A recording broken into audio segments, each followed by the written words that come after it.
Hello সবাইকে, সবাই কেমন আছো? আশা করছি তোমরা খুব ভালো আছো। আমিও খুব ভালো আছি। আমি সোনাইকা, আমার একটা নতুন ভিডিওতে তোমাদের সবাইকে ওয়েলকাম। তো আমি বেশ অনেকটা দিন পর ভিডিও দিচ্ছি। কারণ মাঝখানে আমার কিছু ব্যস্ততার কারণে ভিডিও হয়ে উঠছিল না। তো আজকে আমি একটা নরমাল খুব সিম্পল একটা মেকআপ তোমাদের সাথে শেয়ার করব।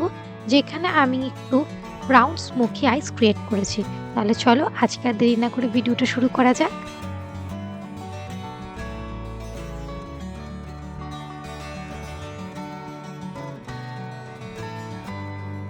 তো প্রথমে দেখো আমি আমার স্কিন প্রিপারেশনটা শুরু করছি। তো সেই ক্ষেত্রে আমি না প্রথমে একটা টোনার ইউজ করছি। যে কোনো টোনার, আমি এই রিফ্রেশিং টোনারটা ইউজ করতে পছন্দ করি। তো এটাকে ফার্স্টে আমি আমার ফেসে অ্যাপ্লাই করে নিয়েছি। করে একটু জাস্ট ড্যাম হওয়া পর্যন্ত বা ড্রাই হওয়া পর্যন্ত অপেক্ষা করছি। একটু যখন ড্রাই হয়ে গেছে তখন এর ওপরে আমি অ্যাপ্লাই করছি একটা সানস্ক্রিন। সানস্ক্রিনটা হচ্ছে ডট অ্যান্ড কিয়ের সানস্ক্রিন। এটা না খুব ভালো। এটা ভাইটামিন সি, তার সাথে তোমার SPF 50 PA++ তুমি সমস্ত কিছুই পাবে। তো সেটা অ্যাপ্লাই করার পর সেটাকেও ভালোভাবে ড্রাই করে নিয়েছি, দেখতে পাচ্ছ তোমরা। এরপরে আমি এর উপরে একটা প্রাইমার ইউজ করছি। যেহেতু আমি কম্বিনেশন টু অয়েলি স্কিন থেকে বিলং করি, আর তার সাথে সাথে অনেকটা ওপেন পোরস আছে। তো সেই ক্ষেত্রে আমি একটু তার মানে কি পোর ফিলিং এই ধরনের প্রাইমার ইউজ করতে পছন্দ করি। তো সেটাকেও অ্যাপ্লাই করে নিয়েছি। অ্যাপ্লাই করার পর আমি একটা এলফ কসমেটিক্সের ফাউন্ডেশন নিয়েছি। ফাউন্ডেশনটা দিয়ে একটা খুব একদম মিনিমাল একটা লেয়ার আমার ফেসে আমি তৈরি করছি, যাতে বেসটা খুব হালকা হয়। আর তাই জন্য না আমি খুব ভালোভাবে ব্লেন্ড করছি। তো আমি একটা ব্লেন্ডার নিয়েছি। তো তোমরা চাইলে ব্রাশ ব্যবহার করতে পারো, সেক্ষেত্রে একটা ভালো কভারেজ পাবে। এরপর আমি ল্যাকমির এই কন্ট্রোল স্টিকটা নিয়েছি। এটাতে না একটা তোমরা ব্রাশ পেয়ে যাবে, যেটা তোমার অ্যাপ্লিকেশনটাকে অনেকটা ইজি করে দেবে। তো দেখতেই পাচ্ছ আমি আমার ফেসের আপার জ লাইন, লোয়ার জ লাইন আর অ্যাজ ওয়েল অ্যাজ নোজে কিছুটা অ্যাপ্লাই করেছি। এর শেডটা একটু লাইটার। আমি না বেশি ডার্কার কন্ট্রোল ইউজ করি না বা ইউজ করতে পারি না, ইদার বলতেই পারো, যে যেটা বলবে আর কি। কারণ আমার মনে হয় সেক্ষেত্রে না আমার ফেসটা অনেকটা বেশি ডার্কার হয়ে যায়। তো এই যে তার মানে শেডটা, এটা আমার জন্য আমার মনে হয় পারফেক্ট আমার ফেস হিসেবে। তো সেটাকেও অ্যাপ্লাই করে নিয়েছি। আর দেখছো যে খুব ধীরে ধীরে আমি ব্রাশ দিয়ে ব্লেন্ড করছি। বিউটি ব্লেন্ডার এখানে অ্যাপ্লাই করিনি, যেহেতু আমি প্রোডাক্টটা খুব মিনিমাল নিয়েছিলাম। বিউটি ব্লেন্ডার দিয়ে অ্যাপ্লাই করলে যতটা নিয়েছি সেটাও অ্যাবজর্ব হয়ে যেত, সেই কারণে।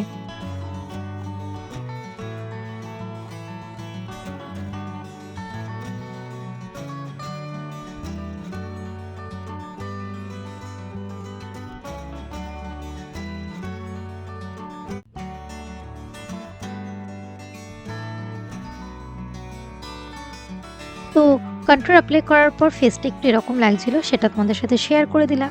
এরপর আমি ইউজ করব কনসিলার। আর সেই ক্ষেত্রে আমি আজকে নিয়েছি মার্সের এই কনসিলারটা। এই কনসিলারটা সত্যিই খুব ভালো। যদি তুমি ফুল ফেস মেকআপ করতে চাইছো, কিন্তু সেই ক্ষেত্রে তুমি একদমই ফাউন্ডেশন ইউজ করতে পছন্দ করো না বা চাও না, যে ভাবো যে তোমার বেসটা খুব বেশি হেভি হয়ে যাবে, সেই ক্ষেত্রে আমি বলতে পারো যে এই কনসিলারটা তোমরা একবার ইউজ করে দেখতে পারো। এটা এত ভালো কভারেজ দেয়, আর তার সাথে সাথে এত ভালো তোমার মেকআপটাকে ফ্ললেস করে যে তুমি অ্যাপ্লাই না করলে বুঝতে পারবে না। আর একদম তার মানে কি দামটাও খুব বাজেট ফ্রেন্ডলি। তুমি যদি রেগুলার লাইফেও এটাকে ইউজ করতে চাও, খুব সামান্য পরিমাণ দিয়ে কিন্তু তুমি পুরো ফেসের মেকআপটা করতে পারো। তো কনসিলারে তো দেখতেই পারলে কোন কোন পয়েন্ট আমি ইউজ করেছি। সেটা ইউজ করার পর আমি ইউজ করছি একটা তোমার ক্রিম ব্লাশ। আর সেই ক্ষেত্রে আমি নিয়েছি ল্যাকমে 925-এর এই ক্রিম ব্রাশটা। এই ব্লাশটা আপাতত আমি প্রচুর ইউজ করছি, কারণ এই টেক্সচার আর পিগমেন্টেশন দুটোই আমার খুব পছন্দ। আর সেটাকে ইভেনলি আমি স্প্রেড করে দিলাম আমার ফেসে। এরপরে আমি ফেসে যত ক্রিমি প্রোডাক্ট ইউজ করেছি সেগুলোকে আমি লক করব। আর ফেসটাকে একটু বেক করব। তো সেই কারণে আমি আবারও মার্সের এই সেটিং পাউডারটা নিয়েছি, যেটা আবারও খুব ভালো, একদম ওজি একটা প্রোডাক্ট। তো সেটা দিয়ে আমি আমার ফেসে যেখানে যেখানে বেক করতে চাই সেখানে অ্যাপ্লাই করে রেখে দিয়েছিলাম তোমার 45 সেকেন্ডস টু 1 মিনিট। তারপর সেটাকে ডাস্ট অফ করে নিচ্ছি।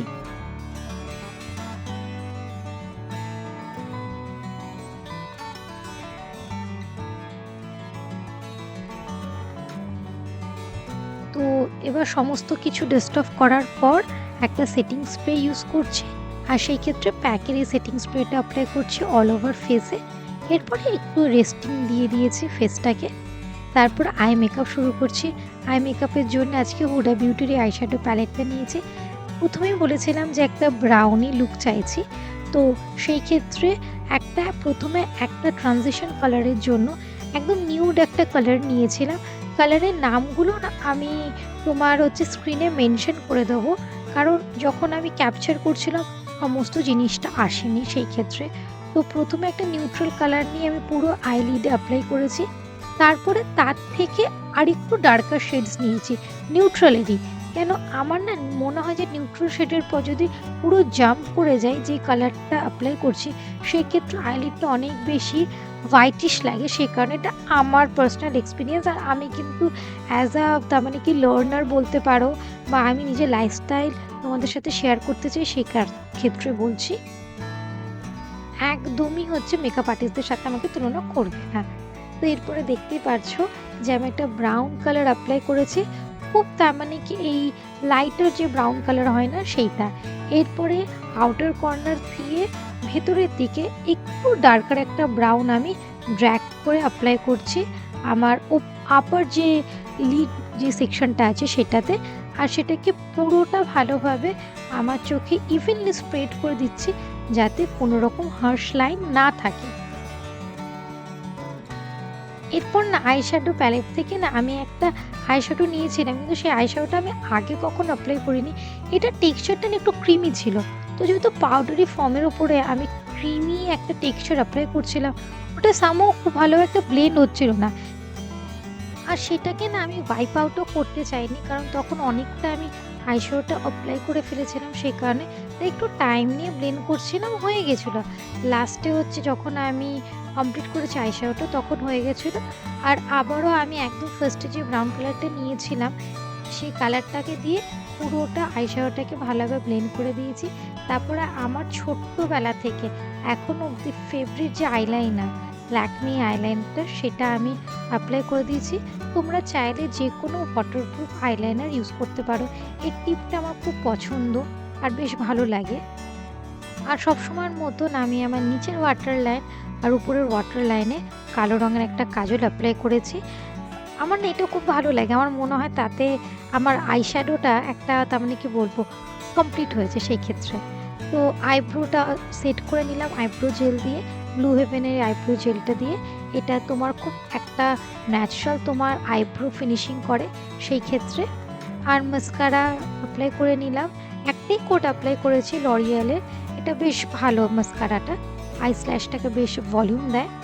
এরপরে আর কি কন্ট্রোল অ্যাপ্লাই করছি, পাউডার কন্ট্রোল, নোজটাকে একটু চিজেল করার জন্য। আর লিপস্টিকের জন্য আমি আজকে দুটো শেড নিয়েছি, একটা মিস ক্লিয়ারের এই ডার্ক ব্রাউন তোমার লিপ লাইনারটা, সেটা অ্যাপ্লাই করার পর রাফলি একটু ঠোঁটে অ্যাপ্লাই করে নিচ্ছি যাতে লিপস্টিকটা একটু লং লাস্টিং হয়। তোমরা চাইলে সেটা নাও করতে পারো, আমি অ্যাপ্লাই করি যাতে লিপস্টিকটা অনেকক্ষণ লং লাস্টিং হয়। আর ওপরে লাভ অ্যান্ড আর্থে এই নিউড কালার লিপস্টিকটা অ্যাপ্লাই করছি, যেটা কারেক্টলি আমার খুব পছন্দের। আর কে বিউটির এই হাইলাইটারটা, যেটা আমার ভীষণ পছন্দের, আর এটা কোনো রকম ফলো হয় না, আর খুব সাটেল একটা তোমাকে লুক দেয়। আর তার সাথে সাথে অবশ্যই তোমার ওই শিমারি এফেক্টটা।